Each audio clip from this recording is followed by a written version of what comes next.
In 2022 het hierdie werk uit die pen van professor Natie van Wyk verskyn. Dit het as titel Philip Melanchthon, die denker, leermeester en opvoeder van die reformatie. Dis 'n boek propvol inligting oor die nadenke en die teologie van Philip Melanchthon teen die agtergrond van sy lewe, en vandag gesels ek met prof Natie oor hierdie werk. En baie dankie prof en baie welkom. Goeiemôre. Goeiemôre en baie dankie vir die geleentheid. Professor, in u voorwoord meld u dat Philip Melanchthon is 'n onbekende figuur onder Afrikaanssprekendes. Wie is Philip Melanchthon en waarom is dit nodig om kennis te neem van sy teologie en sy lewe?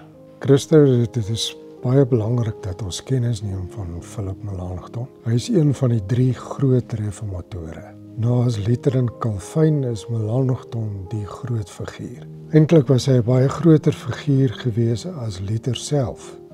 Mense weet dit net nie, maar wat hy reg gekry het en wat hy bewerk het en wat hy ingestel het, was veel meer as wat Luther gedoen het. En daar is 'n hele klompie redes hoekom 'n mens van hom moet kennis neem. In die eerste instansie sal ek sê, hy is werklik die gawe van die Here aan die kerk. Kyk, so elke paar honderd jaar gee die Here aan die kerk 'n buitengewoon begaafde mens. Of dit nou 'n Augustinus was of 'n Anselmus van Canterbury, Philip Melanchthon is een van daai mense. Hy was 'n buitengewone begaafde jong man gewees, om net 'n paar dinge te sê. Hy het op 12-jarige ouderdom het hy aan die Universiteit van Heidelberg geregistreer BA-graad. Op 14-jarige ouderdom het hy die BA-graad voltooi. Toe hy 17 jaar oud was, het hy 'n MA in Grieks aan die Universiteit van Tübingen behaal. Toe hy 21 was, toe word hy aangestel as die professor in Grieks by die Jong Universiteit Wittenberg. En daar het hy vir die res van sy lewe gebly. So hy was 'n buitengewone akademikus, iemand wat talle boeke geskryf het oor talle wetenskappe. Daaroor kan ons dalk later 'n bietjie meer sê, maar hy was 'n formidabele skrywer. Die eerste 28 volumes van die Corpus Reformatorum bevat die werke van Melanchthon. Om net vir jou 'n idee te gee van hoeveel het hierdie ou geproduseer. Hy was die eerste persoon gewees wat natuurlik 'n Griekse grammatika geskryf het, en dit was nog in sy Tübingen jare. So hy het in 1518 het hy begin as professor by Wittenberg, maar 'n jaar tevore het hy alreeds 'n Griekse grammatika geskryf. Daardie Griekse grammatika is vir 216 jaar lank was dit die amptelike Griekse handboek in veral natuurlik die protestantse wêreld, maar ook daar buite gewees. Daar was nie 'n beter Griekse grammatika as syne gewees nie. Hy het ook later 'n Latynse grammatika geskryf, wat ook vir 200 jaar amptelik die grammatika was wat by universiteite gebruik is, en in hierdie geval natuurlik ook deur die Rooms-Katolieke universiteite. Hy was die persoon wat die eerste algemeen erkende protestantse geloofsbelijdenis geskryf het, naamlik die Confessio Augustana. Dit was in 1530 gewees, toe hy dan al so 'n paar jaar ouer was. Hy het in 1521 het hy die eerste protestantse dogmatiek geskryf, die sogenaamde Loci Communes, of die algemene begrippe van die teologie, wat gebaseer was op die Romeine kommentaar. So aanvanklik was die bedoeling gewees om 'n kommentaar te skryf op Romeine, maar toe het hy gegaan en al die sentrale temas van die Romeine brief het hy beskryf en belig en toegelig. So ons verwys na hierdie boek van Melanchthon as die oerdogmatiek, die protestantse oerdogmatiek. Daarnaas was Melanchthon, en veral na die dood van Luther. Luther was 'n hele meer as 'n dekade ouer as hy gewees. Toe Luther tot sterwe gekom het, maar eintlik ook daarvoor, was hy die amptelike onderhandelaar namens die protestante kerk met die Rooms-Katolieke kerk. So, mense het hierdie geweldige belangrike taak aan hom opgedra. Natuurlik op grond van sy kennis, maar ook op grond van sy taalvaardigheid, op grond van sy goeie menseverhoudinge wat hy gehandhaaf het, ook met Rooms-Katolieke teoloë. So hulle het baie groot agting en respek vir hom gehad en was heeltemal bereid gewees om met hom in debat te tree oor die groot leerstellige aangeleenthede soos die regverdigingsleer. Verder was hy natuurlik 'n man van die ekumene gewees. Daar was teen die einde van sy lewe, dit vertel Calvin self, ergens het hy 'n berig daaroor geskryf, dat daar is 1500 studente wat sy lesings bygewoon het. Dit natuurlik nou in die Griekse grammatika, maar ook en later al meer en meer het hy net lesings oor Bybelboeke aangebied. So dit was sy eksegetiese lesings, veral wat deur 1500 studente bygewoon is. En hierdie studente het van oor die hele wêreld gekom. Natuurlik wat vandag bekend staan as Oos-Europa, Hongarye, Roemenië veral, waar daar deesdae ook protestantse kerke is. Daar was in daai tyd ook 'n klompie mense uit die huidige Pole gewees, alhoewel daar sy invloed het nie so ver gestrek nie. Maar dan veral ook in Skandinawië. Die Finne het hulle studente na hom toe gestuur.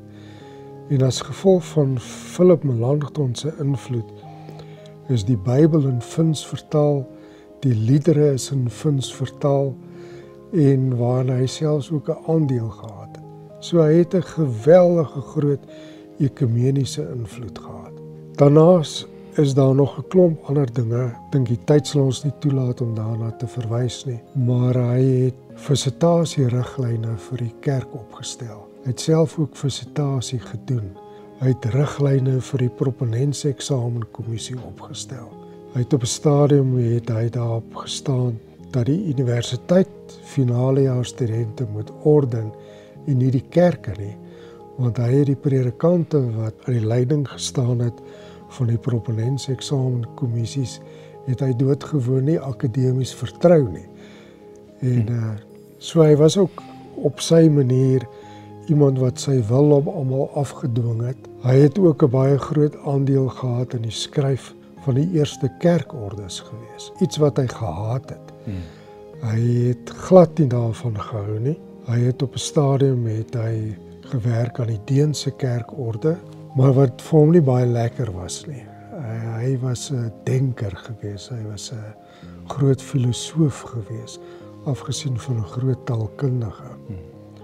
So dis my enkele redes, Christo, hoekom daar van hierdie ou kennis geneem moet word, want hy is regtig waar een van die groot figure uit die reformatie tydperk. Dit blyk in die boek dat hy 'n baie veelsidige mens was en kennis van die Bybel, maar ook die belydenis binne die ekumene of die ekumene binne die belydenis was vir hom van die kernsake.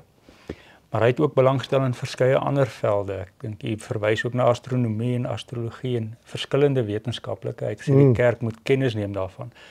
Hy meld ook dat 'n mens in hierdie bestek nie aan alles aandag kan gee nie. Het 'n paar temas geïdentifiseer, wesenlike temas, en veral in hoofstuk 2. Hoofstuk 2 se opskrif lui Bybelse teologie. U bespreek hieronder enkele verbandhoudende temas. Een daarvan is die eksegetiese metodes. Wat my opgeval het, daar's 'n paragraafie of 'n sin wat u daar skryf wat sê dat die Christelike geloof moet nie net tot moraliteit verlaag word nie. Hoe kan Melanchthon se studie van die Bybel en sy teologiese denke die kerklike leer en diens tot diens wees?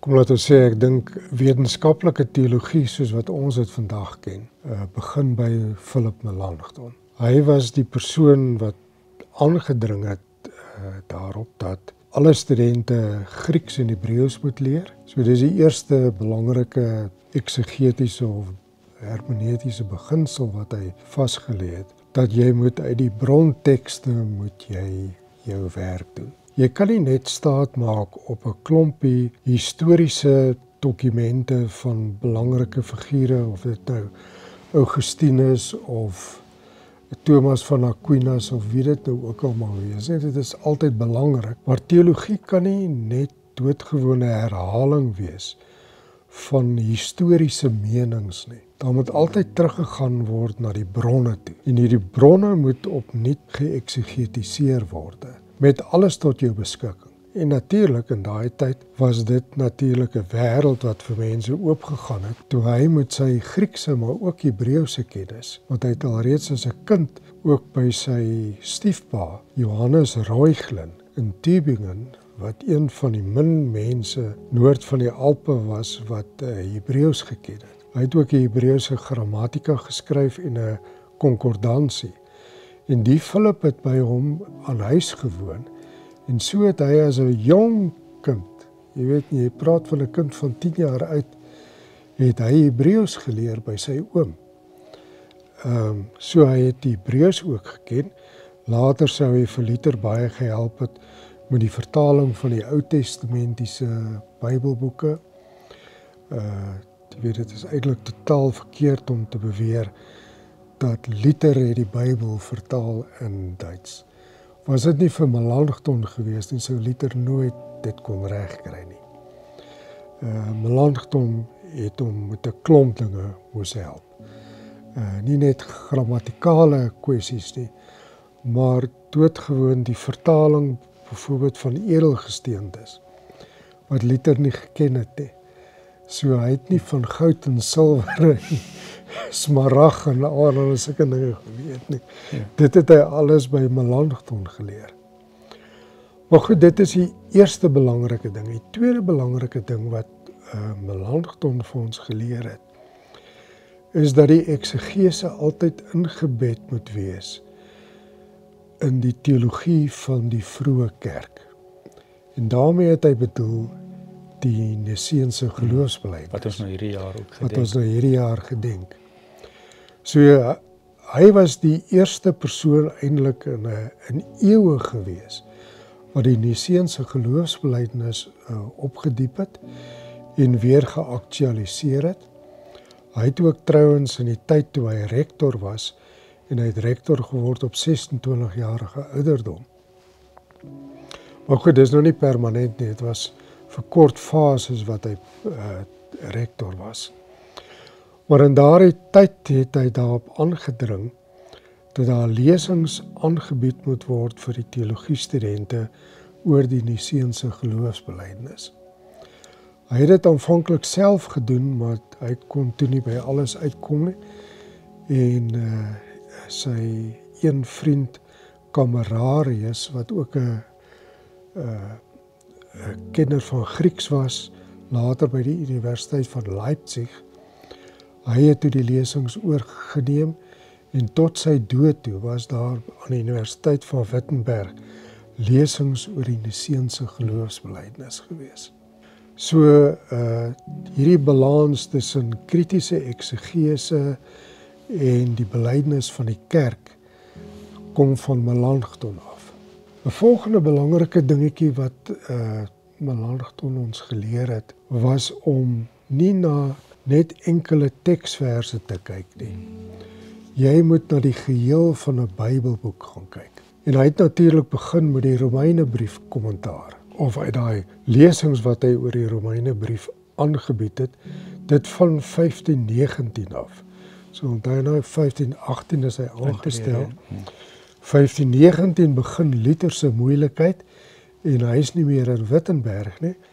En Melanchthon was verplig gewees om Luther se eksegetiese lesings oor die Romeinebrief oor te neem. En die eerste ding wat hy gedoen het van die begin af, was om te sê, maar jy moet die Romeinebrief in sy geheel bestudeer. En dit was natuurlik 'n stuk kritiek gewees teen die charismatiese beweging van daai tyd gewees. Die charismatiese beweging het 'n geweldige groot invloed gehad en Melanchthon het geen aanvoeling vir hierdie ouens gehad nie. En daar was twee redes gewees. Die eerste rede was hierdie ding dat jy hier en daar na teksversies gryp sonder om ooit na die geheel van 'n Bybelboek te gaan kyk. Die tweede rede was dat hierdie ouens totaal ongeletterde, ongeleerde mense was. En daar's ergens so 'n mooi aanhaling in die boek, wat hy sê hierdie ouens kan arm swaai en te kere gaan en hard praat, maar daar's geen substansie, geen inhoud nie. En om daai rede het hy daarop aangedring dat Bybelboeke deurgewerk moet word. Afgesien van die Romeine kommentaar het hy begin met Kolossense. Kolossense was een van die eerste kommentare wat hy geskryf het. Dit was ook trouwens die laaste kommentaar waaraan hy gewerk het. Kort voor sy dood het hy nog weer aan die kommentaar verbeter.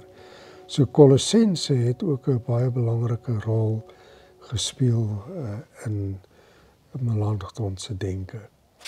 Dit is opvallend, u meld ook, behalwe dat hy 'n streng werksetiek gehad het, ek het gesien tot enkele dae voor sy dood het hy nog gebede geskryf en selfs ook gedigte, maar dat hy meermale gesê het, neem kennis van die verlede, bestudeer ook die klassieke, maar vorm jou eie mening aan die hand van jou bronne studie.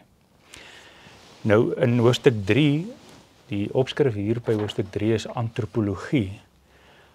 En dan meld hy daar dat Melanchthon se briewe getuig dat hy 'n bedagsame en 'n meelewende mens was. Ek het so half skeef geglimlag toe hy ook na sy skoonmoeder verwys het en wat haar rol was in sy lewe. Maar hoe het Melanchthon se studie van teologie sy omgang met mense beïnvloed? En waarom was dit vir hom so belangrik, die ontwikkelde mens of die ontwikkeling van die mens? Laat ons begin by sy briewe. Hy was 'n formidabele briefskrywer gewees. Hy het letterlik duisende briewe vir mense geskryf. En die meeste van daardie briewe het in bewaring gebly. Een van sy skoonseuns, Johannes Poyker, wat ook 'n teoloog was, het hom beywer om sy skoonpa se nalatenskap te bewaar. En hy met die behulp van Melanchthon se vrou Katharina, wat ook Katharina was, Katharina Krap, het hulle gesorg dat Melanchthon se briewe in bewaring gebly het. Hulle het byvoorbeeld selfs 'n briefie in die koevert gesit en vir mense gevra, as hulle klaar die brief geskryf het, moet hulle dit asseblief weer terugstuur vir hulle, want hulle het baie vroeg besef dat dit gaan 'n baie belangrike bron van inligting wees. Die interessante van die briewe is dat hy het by die meeste van die briewe was daar ook 'n kort gebed gewees wat hy vir mense geskryf het. En daar is natuurlik 'n klompie baie beroemde gebede wat behoue gebly het. Daar was in die tyd toe hy dekaan en rektor was van die fakulteit, was daar tragiese insidente gewees van studente wat byvoorbeeld vermoor is. En die mense het in Hongarye gebly.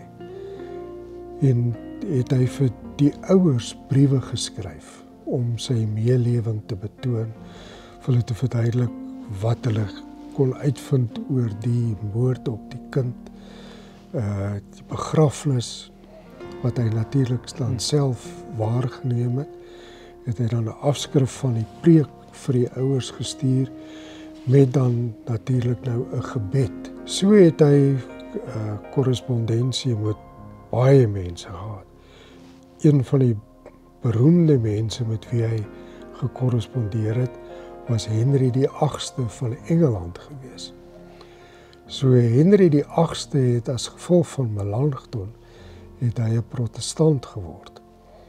En hy het gereeld in sy briefwisseling met Henry die 8ste het hy vir hom gebede geskryf. En in die gebede natuurlik vir hom aangespreek, jy weet, oor sy wreedheid en brutaliteit en al die tipe van dinge, en dat hy nou nie te ver moet gaan met sekere dinge, soos die verwoesting van die groot kathedrale en dies meer nie. So hy was 'n, kom ons sê nou maar, vandag sal ons sê hy was 'n mens gewees.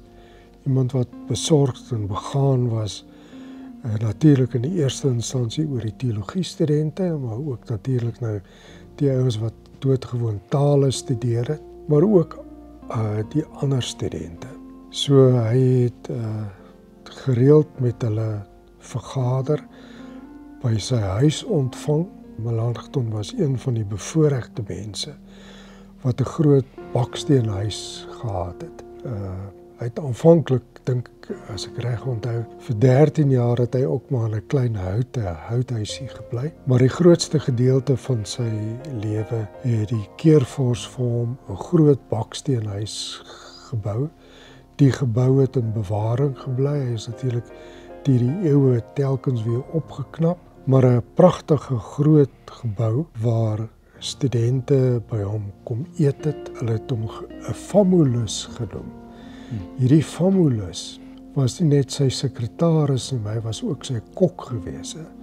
So en hierdie ou het vir die studente kos gemaak en dat hulle saam etes gehad het. So was een van die skrywers van die Heidelbergse katekismus, Zacharias Ursinus, het op tye by Melanchthon in die huis gewoon.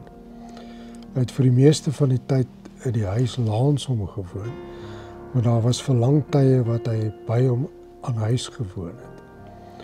So in die aande het hy dan met Zacharias Ursinus oor teologie gepraat. En 'n klomp gedeeltes, ek verwys in die boek daarna, 'n hele klomp van die vrae en die antwoorde in die Heidelbergse katekismus is eintlik die werk van Melanchthon. En danksy Ursinus het ons Melanchthon in die Heidelbergse katekismus. Die tweede gedeelte van jou vraag is gaan oor die geleerdheid, eintlik ontwikkeldheid. Melanchthon staan bekend as die persoon van die Bildung, die Duitse woord Bildung. En Bildung is hierdie groot kulturele, intellektuele, selfs maatskaplike ontwikkeling waarvoor hy hom beywer het. En hierdie Bildung, karakterontwikkeling, kan net plaasvind as jy geleerd is. So het hy mense aangemoedig om die antieke bronne weer te bestudeer. Hy het byvoorbeeld vir die teologiestudente gesê, in hulle voorbereidingsjare moet hulle byvoorbeeld Cicero lees op 'n Sondagmiddag. Jy weet, as ontspanningsliteratuur. En 'n ander belangrike ding wat ek nou op hierdie stadium kan noem, is dat Melanchthon het hom beywer vir geskiedskrywing en die lees van geskiedenis. Sy argument was dat jy kan nie byvoorbeeld nie 'n goeie dokter wees as jy nie die geskiedenis van die mediese wetenskap ken nie. En hy het byvoorbeeld daarop aangedring dat daar selfs van die Arabiese literatuur, daar was groot Arabiese geneeskundiges gewees. Is dit Vakiena, as ek dink, as ek nou reg kan onthou is die ou se naam. Het hy daarop aangedring dat hierdie ouens se werke uit Arabies in Latyn vertaal moet word. En dat die mediese studente dit as verpligte voorgeskrewe literatuur moet deurwerk. Selfe geld natuurlik vir die regswetenskap. Selfe argument dat jy kan nie 'n goeie advokaat wees as jy nie die geskiedenis van die reg ken nie.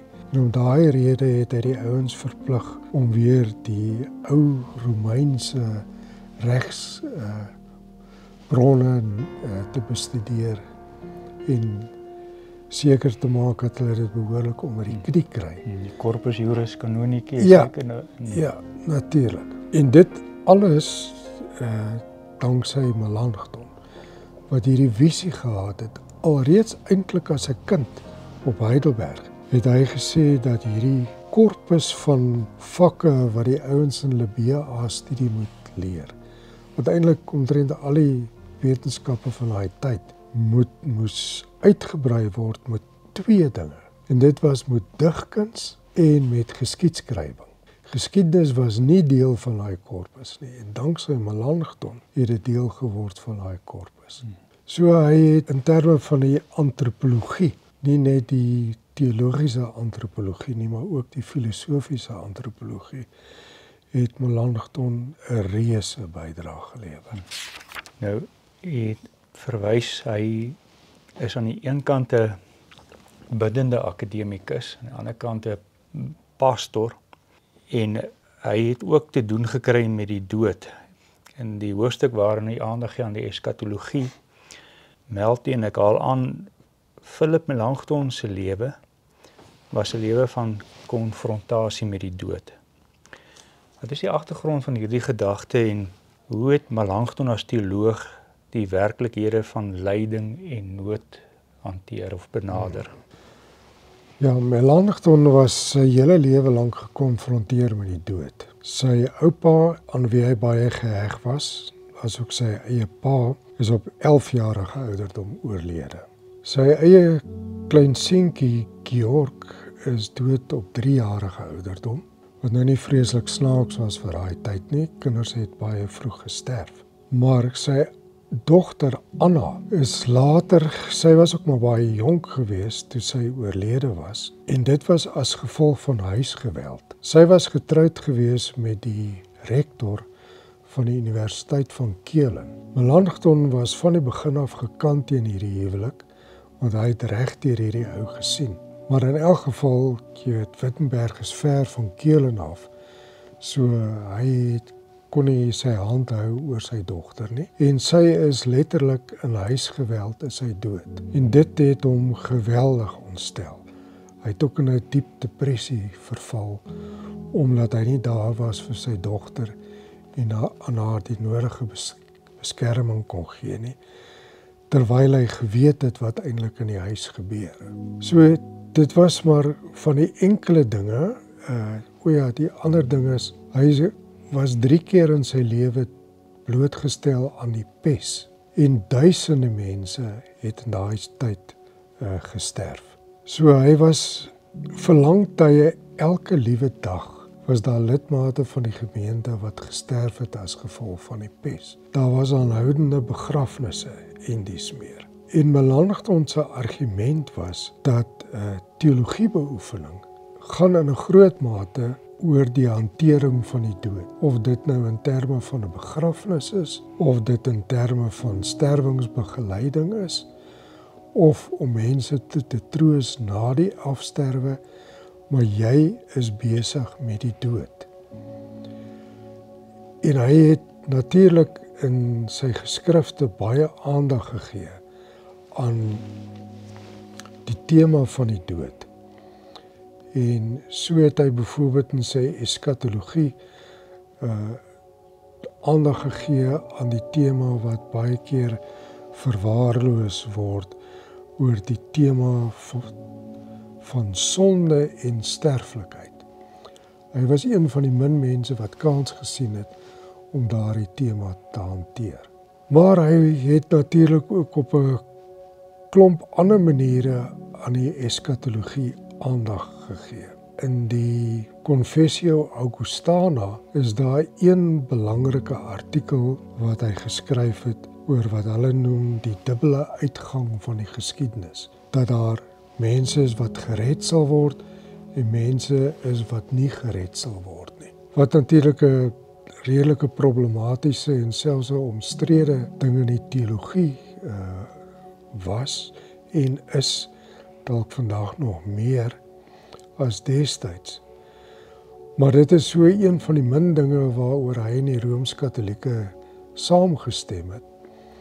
En daarop het hy in die apologie van die Confessio Augustana, wat 'n jaar daarna in 1531 verskyn het hy nie weer daaroor geskryf nie, omdat daar hierdie konsensus tussen die protestante en die Rooms-Katolieke was oor hoe jy die laaste gebeure moet verstaan. Melanchthon het ook 'n interessante siening gehad van die ewige lewe. Hy het baie analogies gedink En hy het hom voortdurend voorgestel dat die hemel sal 'n hemelse universiteit wees. Nou wat vir klomp ouens natuurlik 'n nagmerrie sou gewees het. Maar hy het gedink, jy weet, hy kan nie nou ophou. Hy gaan nog aan. Hy moet aangaan. Daar is nog baie om oor te skryf en hy moet die studente leer, jy weet, en van hulle behoorlike mense maak. So hy het die hemel so voorgestel. As 'n universiteit gesien. As 'n universiteit, ja. En oor die lyding was dit natuurlik so gewees dat hy baie sterk klep gelê het op, jy weet, die hele gedagte van genade en barmhartigheid. Genade en barmhartigheid was ook natuurlik van die kernbegrippe wat hy opgetel het in die Romeinebrief kommentaar en Galasiërs natuurlik ook. En so hy het mense getroos in terme van lyding met die begrippe genade en barmhartigheid. Die hele saak oor lyding waaroor hy redelik geskryf het in sy dogmatiek handboeke. Kyk, die dogmatiek handboeke is oor jare, was daar verskillende uitgawes. Ook 'n Duitse uitgawe. 1553 was daar 'n Duitse uitgawe wat baie eenvoudiger geskryf was, eintlik 'n volwasse katekismus gewees het. En die laaste groot wetenskaplike uitgawe was 1559, 'n jaar voor sy dood, wat natuurlik die groot klassieke dogmatiek handboek is naas Calvynse institusies. So dit is maar die twee groot klassieke werke uit die protestantisme. Ja, oor lyding het hy twee korrige opmerkings gemaak. Die een is dat hy verwys na die lyding van die leermeester, want dit was vir hom 'n lyding gewees om te kyk en om te sien hoe lui studente is en dat hulle nie behoorlik studeer nie. En die tweede het hy geskryf oor die lyding onder sy skoonmoeder. Sy skoonmoeder was van die adelstand gewees, 'n skatryke vrou gewees, wat klomp barmhartigheidsprojekte geondersteun het, natuurlik ter wille van haar eie eer en aansien in die gemeenskap, wat vir Philip natuurlik geweldig geïrriteer het. En sy het natuurlik, toe hy later nou 'n beroemde mens geword het, haar oral ingedruk by feesgeleenthede en so, jy weet, as Philip se skoonma. En hy het toe in sy dogmatiek handboek ook daarna verwys dat hy ly onder sy skoonma. Professor, op bladsy 109 van u werk skryf u en ek haal ook hier aan. Net soos in die laatmiddeleeue in Europa is die massas in Suidelike Afrika ook nie praktiserende Christene nie. Om vol te hou met die drome van 'n Christelike volk en 'n bevolking wat 80% Christelik is, skep illusies wat vir niemand goed is nie. Groter realisme en eerlikheid is in almal se belang. Hoe hou hierdie uitspraak verband met Melanchthon se kennis en aanbidding van God en ook sy Christologie? Christo, laat ek begin deur te sê, dit is doodgewone feitelike waarneming wat hy gemaak het. Kyk, nou is deur die eeue ook hierdie illusie geskep dat gans Europa was Christelik. Almal het aan die kerk behoort. Almal was op een of ander manier iemand wat belang gestel het in die teologie en die kerklike lewe. En dit was natuurlik ver van die waarheid af gewees. Dit is gewoon feitelik nie korrek nie. Want 'n baie groot persentasie van die mense van die laatmiddeleeue, van die begin af, in die vroeë kerk was 'n klein persentasie deel van die kerk gewees. In die hoë middeleeue was daar ook nie 'n vreeslike groot persentasie van mense wat meelewende kerklidmate was nie. So in die laatmiddeleeue waar Melanchthon gelewe het, het hy doodgewoon die waarneming gemaak. Jy weet, by die universiteit en in die stadjie Wittenberg, Leipzig, waar hy gereeld gekom het, en natuurlik ook van die ander plekke waar die reformatie sterk gestaan het. Halle, Eisenach, Eisleben, om nou maar net 'n paar te noem, Weimar, het hy maar die waarneming gemaak dat dit is eintlik maar net 'n redelike klein persentasie van mense wat Sondag eredienste bywoon. So in die lig hiervan het ek hierdie opmerkingie uitgelig om te sê dat Melanchthon het al hierdie waarneming gemaak. En in ons eie Afrikaanse kultuurkring moet jy gereeld in sekere nuusmedia, veral gedryf deur sekere teoloë, moet jy dit lees dat Suid-Afrika bestaan uit 80% Christene. Wat ons weet nie die waarheid is nie.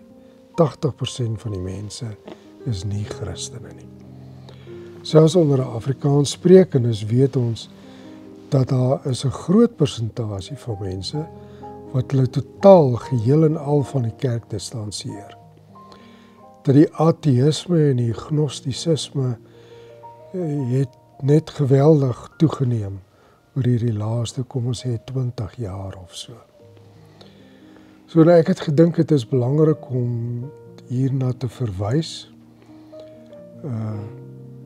om terwille van die realisme wat gekweek moet word, maar aan die ander kant om te konsentreer op dit wat Melanchthon ons probeer leer het. En wat hy ons probeer leer het, is dat die drie-enige God, Vader, Seun en Heilige Gees, soos wat ons hom dan veral ken as die Vader van Jesus Christus, hy is die Heer van die kerk. En hierdie kerk, al is dit 'n klein groepie mense, word bewaar deur hierdie drie-enige God. Ons is in sy hande, ons is binne sy beskermingsveld, en by Melanchthon kry jy hierdie interessante ding, en dit kry hy veral in sy eklesiologie, dat hy nooit bekommerd was oor die toekoms van die kerk nie. En terwyl dit in sekere gebiede baie sleg gegaan het met die kerk. Ons dink byvoorbeeld aan wat vandag bekend staan as Turkye, die gebied waar die vroeë kerk eintlik sterk gestaan het. En die opmars na Wene wat hy ook. Ja. En die opmars van Wene natuurlik, jy weet hierdie Turke. Maar hy het veral kontak behou met die groepie Christene wat na die verwoesting van Konstantinopel in Turkye agtergebly het, het hy met hulle korrespondensie gehandhaaf.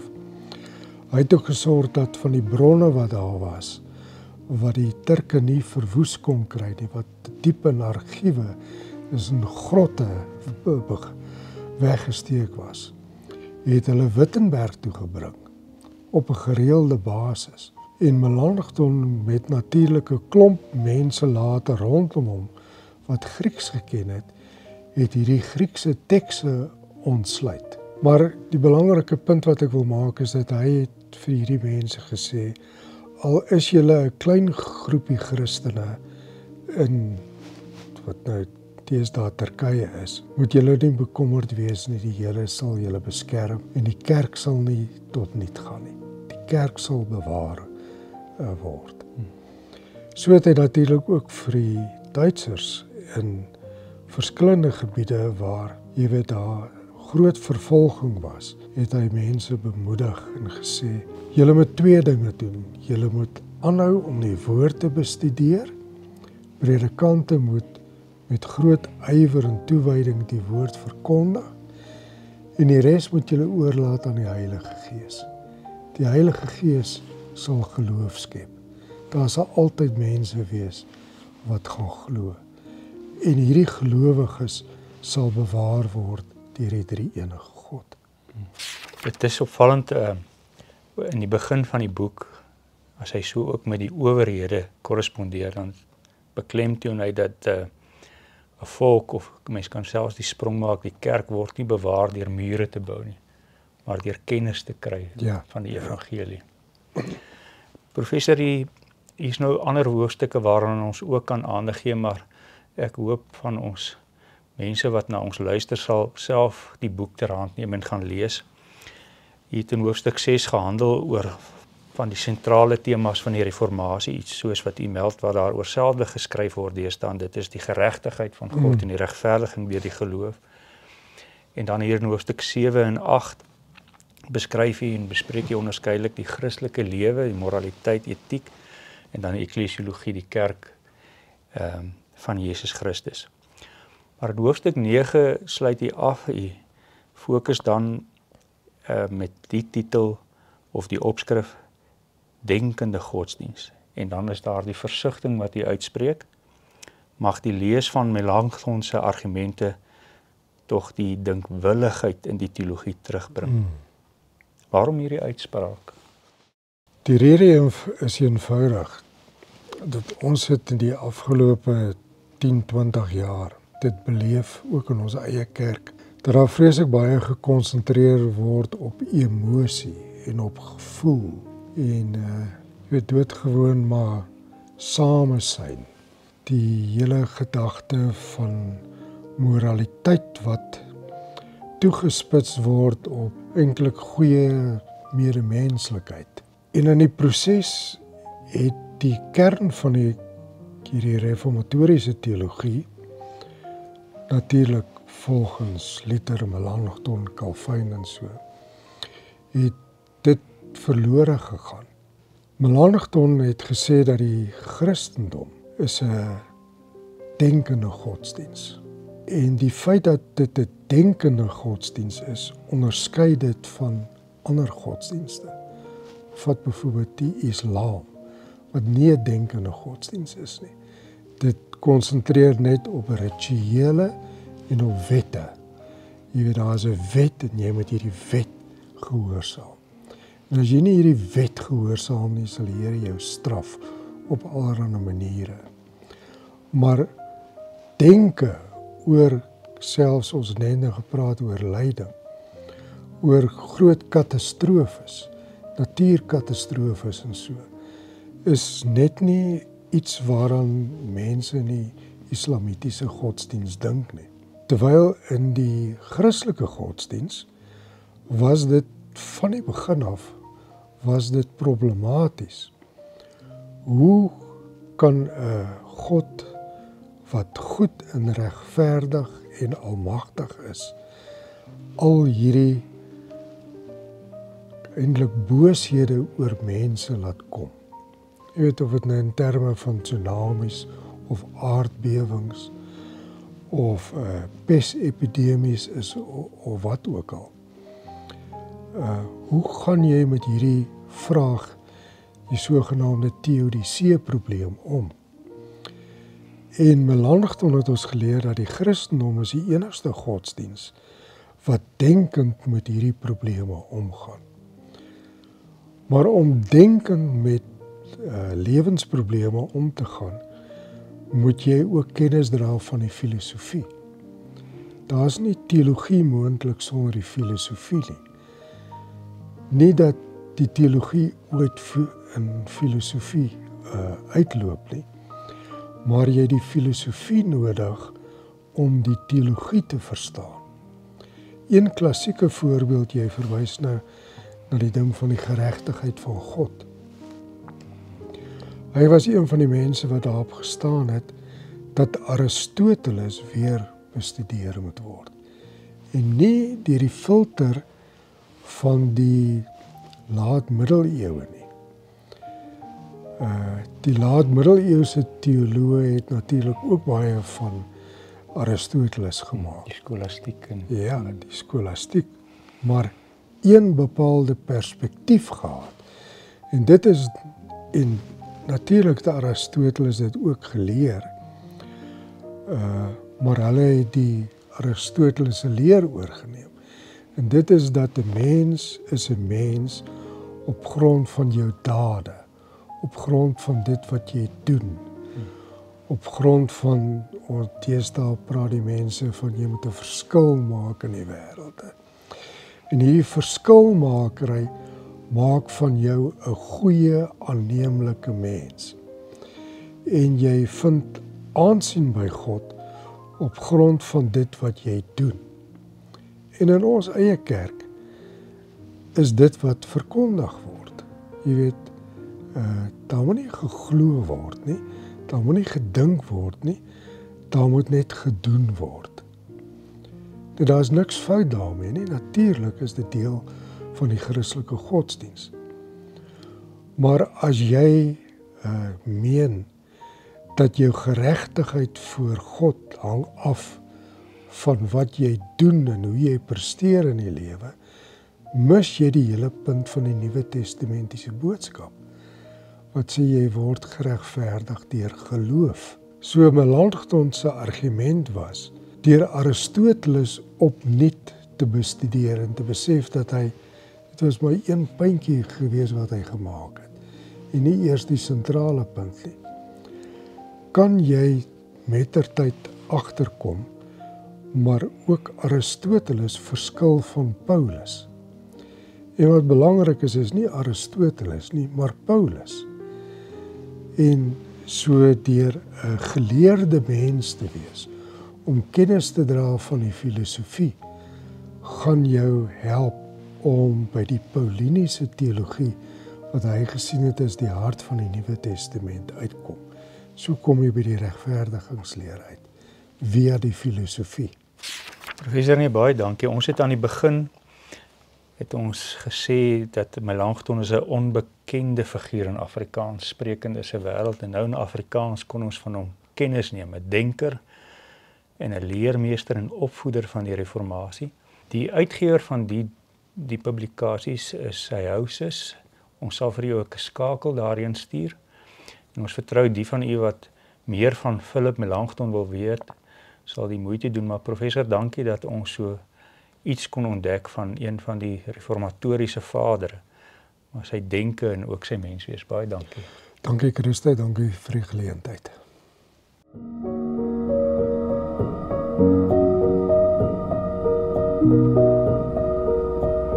Thank you.